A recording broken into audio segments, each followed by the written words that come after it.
I do think humans and Americans are natural risk takers. I think we're always seeking out something beyond what we've done before and looking to outdo our own selves.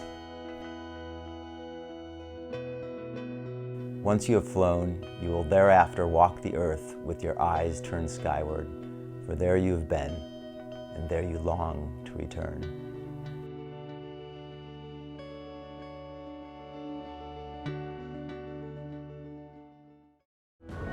For centuries, man has dreamed of flying.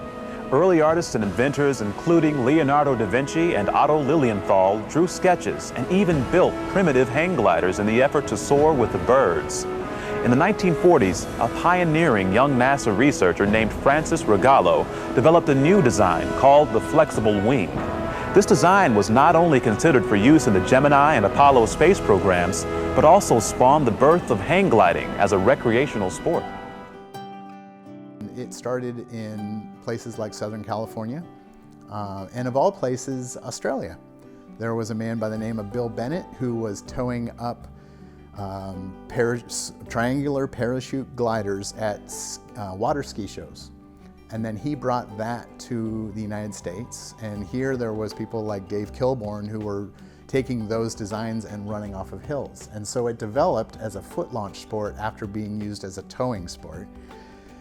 And so hang gliding went through a growth state where there at one time was maybe 50 or 60 different manufacturers in the US making all different kinds of designs, but there wasn't any standardized certification for the gliders. And so at a point in about 1974 and 75, we had about 40 fatalities in the United States. And that's when hang gliding really got a reputation of being a really dangerous sport. I know people who have been in the sport for a long time who have experienced much, much more of this than I have, but I've lost two close friends to fatal accidents. I have had friends break their neck, break their arms, but you know, it's just not something that you think about, because the reward of being able to fly is so much more profound than the thought of injury. To the risk reward, I'm sure it's so incredible. It's like flying a plane without a motor, that it's such a wonderful, awesome experience that it's hard to put it down, because it provides you with thrill and experience that you don't want to give up. And that's a great thing, but it's also a very dangerous thing in terms of not really using judgment that will preserve their life. Well, of course, there's risks in life, and risk management is really the name of the game. We used to talk about the safety aspect of hang gliding and paragliding, but let's face it, hang gliding and paragliding are dangerous activities. I've always been a bit of a risk taker, and I love that it's a calculated risk. It's not like throw yourself off the edge and see what happens. It's know your limits and don't go past your own personal individual limits. We see this a lot in athletes. They identify with the sports that they do. And if it's their personality to pick extreme sports, you know, that's kind of what they want to get back to. And if it's fun and they like the thrill of doing it, I think that's something really hard to replace. They obviously do it for a reason. Even despite injury, it's kind of even part of the culture and part of the sport, I think. It's an obsession.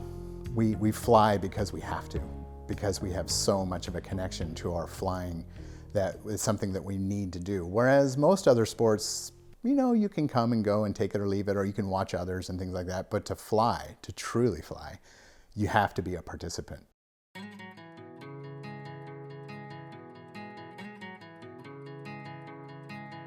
For some people, it's a necessary way of getting excitement. And it may be a result of them not being able to find gratification in less crazy things. And so they may need to go through that phase. And if they're successful at it, they may continue to do it to the point that they eventually endanger their life. What scares me most is having had the sensation to fly and knowing what that perspective is and knowing what that feeling's like and never being able to fly again. The thing that frightens me more than crashing is the day that comes where I'll never be able to experience that again. I've been a risk taker most of my life. Pushing the boundaries is really what allows us to grow. What we teach in hang gliding and paragliding is that you have a comfort zone where you're comfortable, and that's usually when you're home sitting on the couch. And it requires you to get out of your comfort zone in order to grow, in order to learn. But you don't want to get so far out of your comfort zone that you're in survival mode or panic mode, because that's when learning stops. And so being a risk taker is part of life. That's how we learn.